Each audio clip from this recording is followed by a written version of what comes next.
ദേശീയഗാനം ഉയർന്നു കേൾക്കുമ്പോൾ ഭാരതത്തിലെ ഓരോ പൗരന്റെയും ഹൃദയമിടിപ്പ് ഇരട്ടിക്കും. അഭിമാനത്തോടെ നമ്മൾ എഴുന്നേറ്റ് നിൽക്കും. എന്നാൽ ആ ദേശീയ ഗീതമായ വന്ദേ മാതരം പാടിക്കൊണ്ടിരിക്കുമ്പോൾ അത് നിർത്തിവെക്കാൻ കൈകാട്ടുന്ന ഒരു ദൃശ്യം സോഷ്യൽ മീഡിയയിലും രാഷ്ട്രീയ വേദികളിലും ആളിപ്പടർന്നു കഴിഞ്ഞാൽ എന്തായിരിക്കും സ്ഥിതി? അതെ, രാജ്യം വീണ്ടും ഒരു വൻ രാഷ്ട്രീയ കൊടുങ്കാറ്റിന് സാക്ഷ്യം വഹിക്കുകയാണ്. വന്ദേ മാതരം തന്നെയാണ് വിഷയം. ദേശീയ ഗീതത്തെ അപമാനിച്ചു എന്ന ഗുരുതരമായ ആരോപണം പ്രതിപക്ഷ നിരയ്ക്ക് നേരെ ഉയരുമ്പോൾ അതിന് മറുപടിയായി കോൺഗ്രസ് മുന്നോട്ട് വെച്ച ആ വിശദീകരണം കേട്ട് ജനങ്ങളും മാധ്യമങ്ങളും എല്ലാം ഒരുപോലെ നെറ്റിച്ചൊളിക്കുന്നു. വന്ദേ മാതരം നിർത്തിവെക്കാൻ കൈകാട്ടിയതല്ല, സോണിയാഗാന്ധിക്ക് ഇരിക്കാൻ കസേര ചോദിച്ചതാണത്രേ. അതെ, കേട്ടത് തെറ്റൊന്നുമല്ല. കോൺഗ്രസ് വക്താക്കൾ നൽകിയ ഈ വിചിത്ര വിശദീകരണം കേട്ട് വിറങ്ങലിച്ചു നിൽക്കുകയാണ് രാഷ്ട്രീയ ലോകം. ക്യാമറയിൽ കൃത്യമായി പതിഞ്ഞ ആ കൈകാട്ടൽ ശരിക്കും കസേരയ്ക്ക് വേണ്ടിയുള്ളതായിരുന്നോ, അതോ പതറിയപ്പോ രക്ഷപ്പെടാൻ തട്ടിക്കൂട്ടിയ ഒരു മറുപടിയാണോ? ദേശീയ രാഷ്ട്രീയത്തിൽ വന്ദേമാതരം എന്നും വലിയ ചർച്ചകൾക്കും സംവാദങ്ങൾക്കും വിവാദങ്ങൾക്കും വഴിവെച്ചിട്ടുള്ള ഒന്നാണ്. എന്നാൽ ഇന്നത്തെ സ്വാതന്ത്ര്യദിന ചടങ്ങിൽ, അതായത് വന്ദേ മാതരം ആലപിക്കുന്നതിനിടെ ഉണ്ടായ ചില ദൃശ്യങ്ങളാണ് ഇപ്പോൾ BJP അടക്കമുള്ള ഭരണപക്ഷ പാർട്ടികളും എല്ലാവരും ജനങ്ങൾ ഒന്നടങ്കം തന്നെ കോൺഗ്രസിനെതിരെ ആയുധമാക്കിയിരിക്കുന്നത്. വേദിയിൽ മുതിർന്ന നേതാക്കളെല്ലാം അണിനിരന്നിട്ടുണ്ട്. വന്ദേ മാതരം ഗാനം ആരംഭിക്കുകയാണ്. AICC ആസ്ഥാനമാണ് സ്ഥലം. പെട്ടെന്നാണ് വേദിയിലുള്ള പ്രമുഖ നേതാക്കളിൽ ഒരാൾ ധൃതി പിടിച്ച് കൈകൊണ്ട് ചില സൂചനകളൊക്കെ നൽകുന്നത്. ക്യാമറകളിൽ പതിയുന്നു. അത് പാട്ട് അവസാനിപ്പിക്കാനും സമയം വേഗത്തിലാക്കാനുമുള്ള സൂചനയാണ് ആയിട്ടാണ് ഇതൊറ്റ നോട്ടത്തിൽ കാണുമ്പോൾ നമുക്ക് തോന്നുക. വീഡിയോ സോഷ്യൽ മീഡിയയിൽ നിമിഷ നേരം കൊണ്ടാണ് തരംഗമായത്. ദേശീയ ഗീതത്തോടുള്ള കോൺഗ്രസിന്റെ അനാദരവ് എന്ന പേരിൽ BJP IT സെല്ലും മറ്റ് രാഷ്ട്രീയ എതിരാളികളും ഇത് ഏറ്റെടുത്തു. ഒരു ദേശീയ ഗാനം അല്ലെങ്കിൽ ഗീതം ആലപിക്കുമ്പോൾ പാലിക്കേണ്ട അടിസ്ഥാനപരമായ മര്യാദ കോൺഗ്രസ് ലംഘിച്ചു എന്ന ആരോപണമാണ് ഇവിടെ കനത്തത്. ശരിയല്ലേ? ആരോപണങ്ങൾ എന്തായാലും അതിരൂക്ഷമായതോടെ ന്യായീകരണവുമായി പതിവ് പോലെ കോൺഗ്രസ് വക്താക്കൾ രംഗത്തെത്തിയിട്ടുണ്ട്. എന്നാൽ അവർ നൽകിയ വിശദീകരണം വിവാദത്തിന് തീപിടിപ്പിക്കുന്നതായിരുന്നു. വക്താക്കളുടെ വാദം നമുക്ക് നോക്കാം. വന്ദേമാതരം തടസ്സപ്പെടുത്താൻ നമ്മൾ ആരും കൈകാട്ടിയിട്ടില്ല. വേദിയിൽ നിന്നിരുന്ന കോൺഗ്രസ് പാർലമെന്ററി പാർട്ടി അധ്യക്ഷ സോണിയാഗാന്ധിക്ക് ശാരീരിക ബുദ്ധിമുട്ടുള്ളതുകൊണ്ട് അവർക്കിരിക്കാൻ ഒരു കസേര ആവശ്യപ്പെട്ടതായിരുന്നു. നേതാക്കൾ പറയുന്നത് ഇങ്ങനെയാണ്. കേൾക്കുമ്പോൾ ഒരു സാധാരണ വിശദീകരണമായിട്ടൊക്കെ തോന്നാമെങ്കിലും ഇതിലെ യുക്തിരാഹിത്യമാണ് മാധ്യമങ്ങളും പൊതുജനങ്ങളും ഏറ്റെടുത്ത് കാണിക്കുന്നത്. വന്ദേ മാതരം ആലപിക്കുമ്പോൾ രാജ്യം മുഴുവൻ എഴുന്നേറ്റ് നിൽക്കുകയാണ് പതിവ്.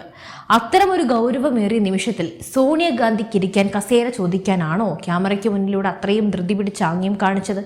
ദൃശ്യങ്ങൾ ഒന്നുകൂടി സൂക്ഷ്മമായി പരിശോധിച്ച മാധ്യമ പ്രവർത്തകരടക്കം തിരിച്ചടിച്ച ചോദ്യങ്ങൾ കോൺഗ്രസ് ക്യാമ്പിനെ കൂടുതൽ പ്രതിരോധത്തിലാക്കി.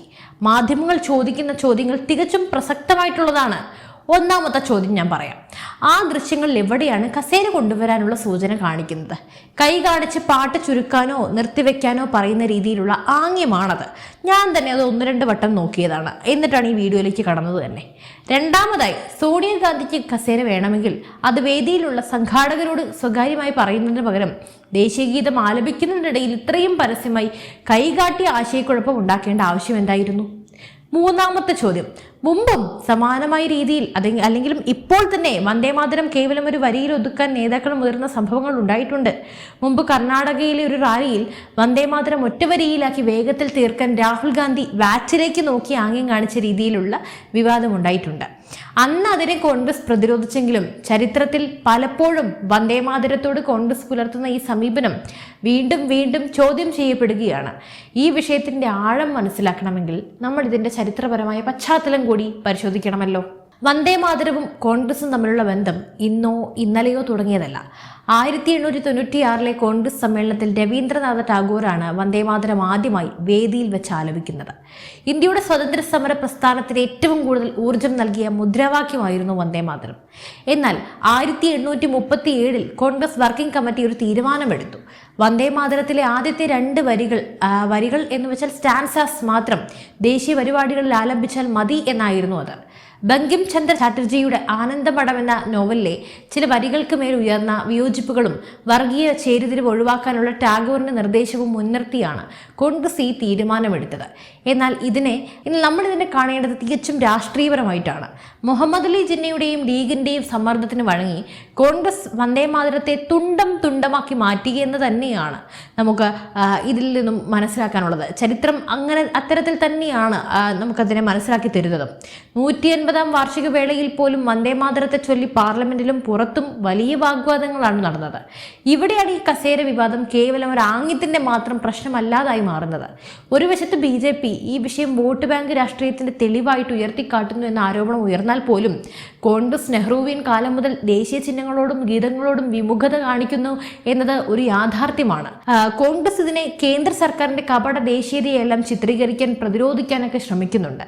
സുഗതോ ബോസിനെ പോലെയുള്ള പ്രമുഖ ചരിത്രകാരന്മാരുടെ പ്രസ്താവനകൾ ഉദ്ധരിച്ചുകൊണ്ട് കോൺഗ്രസിന്റെ ചരിത്രപരമായ തീരുമാനങ്ങളെല്ലാം അവർ ന്യായീകരിക്കാറുമുണ്ട്. പക്ഷേ സാങ്കേതിക ന്യായീകരണങ്ങൾ എന്തൊക്കെ പറഞ്ഞാലും വന്ദേമാതരം എന്ന് പറയുന്നത് നമ്മുടെ ദേശത്തിൻ്റെ അഭിമാനം തന്നെയാണ്. ഒരു ദേശീയ ഗീതം ആലപിക്കുമ്പോൾ കാട്ടുന്ന ചെറിയൊരു അശ്രദ്ധ പോലും ജനങ്ങളിൽ കടുത്ത അമർഷം ഉണ്ടാക്കും. കാരണം അത് രാജ്യസ്നേഹമാണ്. അത് മറച്ചു വെക്കാൻ സോണിയാഗാന്ധിക്ക് ഇരിക്കാൻ കസേര ചോദിച്ചതാണെന്ന രീതിയിലുള്ള വിചിത്ര ന്യായീകരണങ്ങളൊക്കെ നിരത്തുമ്പോൾ അത് പാർട്ടിക്ക് കൂടുതൽ തിരിച്ചടിയാവുകയാണ് ചെയ്യുന്നത്.